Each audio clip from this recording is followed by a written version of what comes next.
Rais wa Ukraine Volodymyr Zelensky amesema anatarajia Urusi itafanya mashambulizi makubwa nchini mwake wakati wa sikukuu ya Christmas.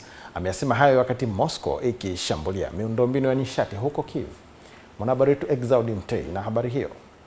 Akizungumza mjini Kiev, Zelensky amesema Urusi ina tabia ya kushambulia wakati wa sherehe za Christmas, huku akisema kwa sasa hali ni ngumu kutokana na taifa lake kukosa mifumo ya ulinzi wa anga.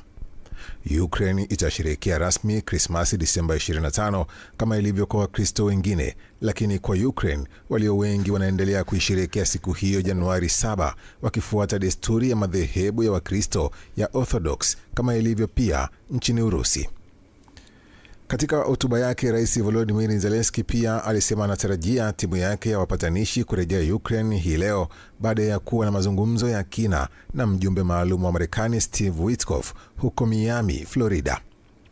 Amesema angelipenda kusikia hatua zilizopigwa katika mazungumzo yao na kutafuta amani ya Ukraine, huku akisisitiza kuwa Marekani lazima itoe shinikizo la kweli la Urusi ili isitishe vita vyake na Ukraine. Na kwingineko, mamlaka ya chakula na dawa ya Marekani FDA imeidhinisha toleo la vidonge vya dawa ya kupunguza uzito ya Wegovy kulingana na taarifa ya kampuni kubwa ya dawa ya Novo Nordisk.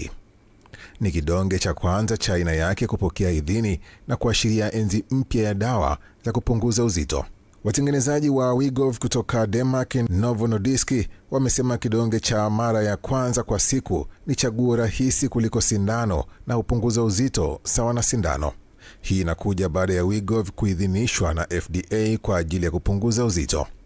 Kidonge cha Wegovy hupunguza uzito kwa wastani wa 16.6 wakati wa majaribio ya Novo Nordisk. Theluthi mmoja ya washiriki wapatao 1,300 wa majaribio hayo walipunguza uzito kwa 20% au zaidi katika jaribio hilo. Kidonge hicho kinatarajiwa kuzinduliwa nchini Marekani mapema Januari mwakani 2026. Exaudi Mtei, EATV.